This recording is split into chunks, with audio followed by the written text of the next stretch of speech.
Welcome to Factorio Brave New World recap. My name is Nilaus and this is the 9th weekly recap of this playthrough.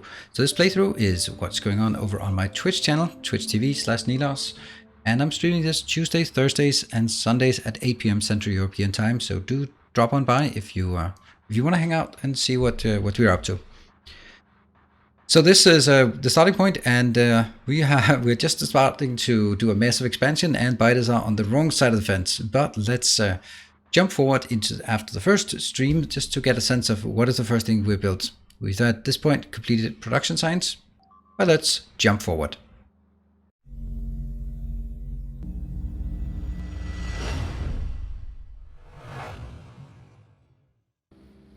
So here we are. We are now after the stream number 24.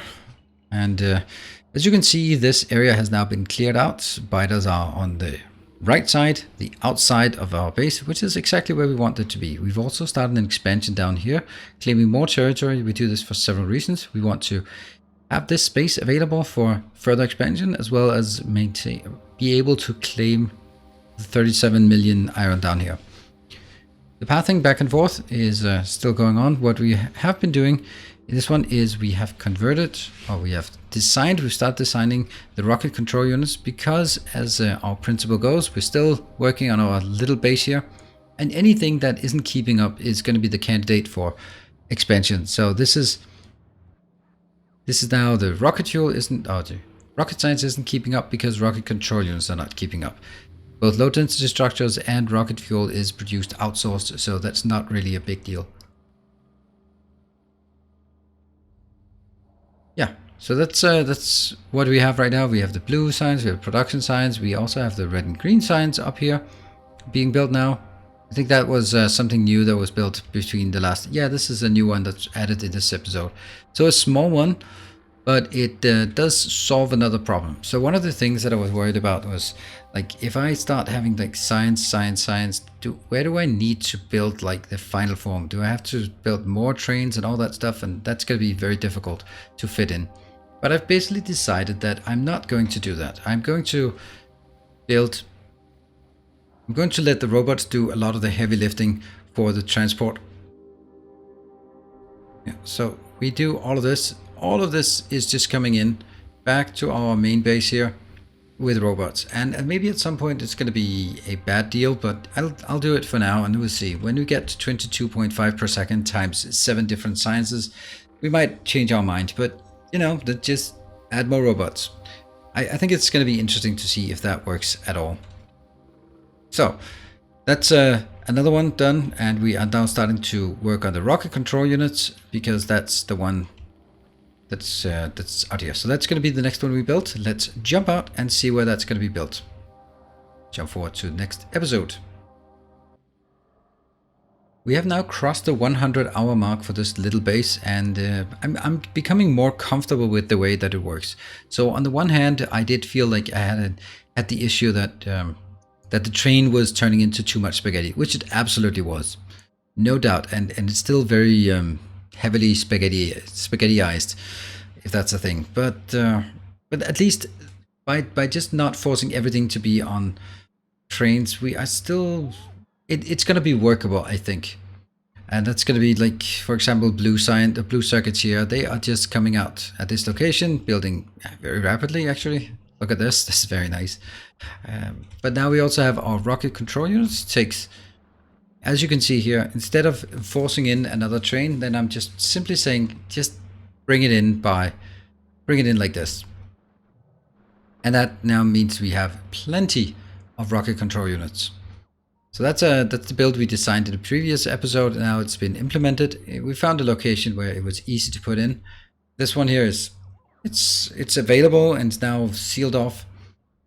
Other things that we have done, well, there's been a new spawn here. This is another spawn. You can see it's 10 million being spawned because of the way that the Twitch interaction works. And when we cross 100 sub mark, then another resource patch will spawn. And soon after this one, another one will spawn for copper.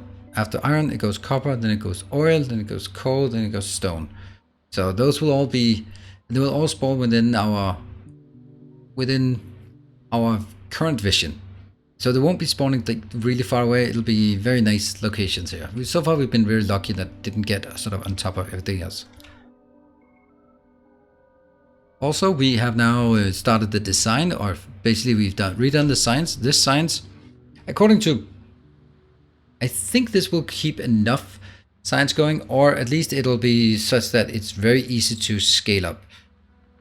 So this one basically one place to bring it in, and then it goes loop it around. You can see the red green, loop it around, all of these, and you can also see very easily that the one that isn't able to keep up is going to be, or is currently, the yellow science. So yellow science is actually interesting how far it gets up here. Well, it gets up there, and even some of it just passes by, just a tiny bit passes by. There we go. And do we get anything in here? No. This one's idle, so we are not really getting there. And if you look at science here, this has luckily become easier after this part. On a 10-minute cycle, it's down to 380 something. That's not much. And our main issue is the fact that this one is not keeping up. So the yellow science is simply missing flying robot frames, and that's why we designed a flying robot frame out here, and that's going to be put out. We've even built the routing for it, so that's out here. This is one of the reasons why we wanted to expand this location, because we had to move the wall, and if we were moving the wall, we might as well move it all the way out there. So now we can claim this area. We have a nice iron and a nice copper available as well. Together with this iron is not far off, and this one is in here, so if we need more iron, we can definitely get it. I think though that it's probably going to be copper that we're running out of the first, if we're being honest about it. There's some nice ones out there, but that's really far away. But aside from this, those are the next ones we can claim. Yeah, those are actually the only real ones we can claim, but in 14 and 30 million, that's going to be nice if we can do it. But also the next one that spawns is another 10 million deposit of copper, so that's going to help as well. Yeah, so we are just slowly working our way. We're now working towards the yellow science. Once we have the yellow science, we're going to make a more structured way to do rocket science. That will, of course, also include some other things. Rockets that include some solar panels and accumulators in built in vast quantities. I might repurpose the original base, not sure, but that's kind of how I feel about it. This one is so ironic that this is just not really consumed, because nothing is being consumed here. So maybe I could actually start converting this. I don't even know where. I mean, I could even just build it up here if I needed to, just to feed this one some more, because this is basically dead. So that's where we are. Let's jump forward to the last stream of the previous week to see what has been going on there. Let's jump forward. And here we are. This is at the very end. This is currently where we are updated on the status of the status of the stream. So what we have is also, this is actually in the previous one, we've added a number of additional nuclear power plants. I will keep adding more.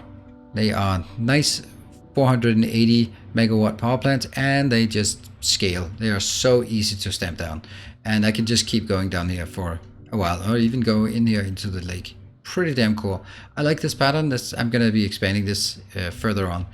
We have claimed this iron deposit here, a very big one, goes 11 lanes in, so it's definitely going to produce a lot. The reason why we did that is because we've actually run out of iron. That's going to be one of the bigger things. Iron and steel has been really just bugging us, and I just want to cover some of the other things, such as we have now this one built. This is the flying robot frames also being output just in a passive provider. The flying robot frames require two things that we didn't have already in the network. Those batteries as well as lubricant. Are you kidding me? Why are we not having any lubricants coming in? Okay, well, I'm panicking. This is not a debugging session, but here we have our battery and lubricant location. The issue here is that this one should have enough. I think this one is actually the problem. I think it's wired incorrectly with a different product, and I'm going to fix that on the next stream, but I'm just going to check it. I know I shouldn't be, but you know, curiosity killed the cat. So let's see. My guess is it is oil constrained. Yes, it's oil constrained. It should of course be like this, because then it'll keep working and these will keep going out. What we have is here we have a lot of nice petroleum. And that nice petroleum goes in here in very low quantities, actually, just building batteries. This battery setup is designed towards the full amount of batteries needed for both yellow science and for accumulators in order to provide 1,350 science per minute. So that should be fine. And we just put in an iron and steel, and we use this location as well. Another little thing that was done is the copper spawned right here, and we're just doing absolutely everything we can to get this farmed out as fast as possible. And it's not going fast, but it's taking 500,000 out, and I think it's close to being able to feed this. So the question is, okay, if it's now 400 in each, can this one go up so that when the train comes back, it'll fully loaded? We also have some oil here that has spawned. It's just spawned. It must be during a hype train during the stream that we didn't even notice because it just came roaring in. And that's actually, no, that's the older one. Another one hasn't spawned yet. So what the main part of what we've done here, and I want to go a bit more into detail. It took a while to do it, and it was Andy Man who came up with the suggestion. Basically what I'd done was basically saying each of these is constrained to, previously it was saying go up to 55,000, and then if you are more than 55,000, turn it off. That works okay when there's a few, but the problem was that since there are so many inputs, like 12 inbound station, the problem is that the trains simply come in and they'll always take the first one. So this one at the end, if there's any shortage, it will always be the last one that's shortage.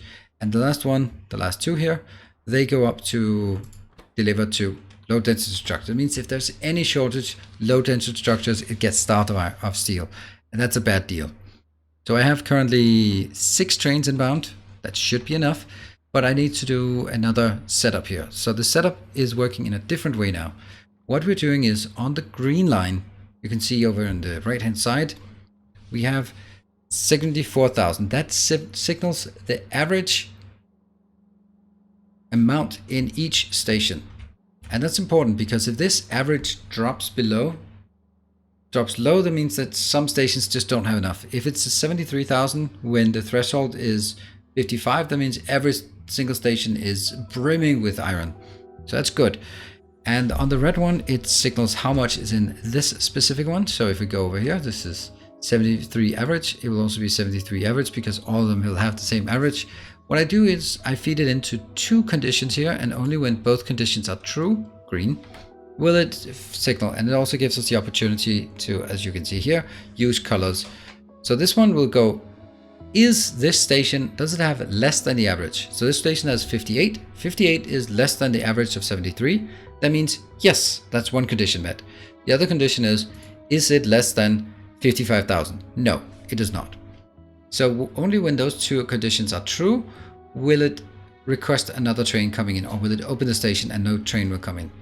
It works brilliantly because that means if the average falls below 55, that means the average is, that will mean probably half of them needs trains inbound. And if that's the case, then you want to make sure that the one here that has maybe 0 left is prioritized over the one here that has 49,000, because 49,000 can last a while when the other train comes in, but the one that's 0 needs a train absolutely immediately. So it'll always prioritize the ones that are below the average, which works really well. And I've set it up both for steel and for iron, but not for copper yet. We're going to do that in the next stream. So if you want to see how this is built, do come on over to our next stream. That's going to be Wednesday. Usually it's Tuesday, Thursdays, and Sunday, but this week it's going to be Wednesday because summer vacation. So you can see here, this one, none of these are true because it's actually way above the average. Average is 60,000, and we have 68 in this one. And we can see that this one, we have 53. That is less than the average of 60, and 53 is also less than the threshold. So this one should be getting a train inbound very soon, fingers crossed. This one also has also enabled. Anyone else enabled? It'll still go from the right hand side first, but these 2 should get something. Come on, there we go. Thank you very much. Am I getting another one in for the other one?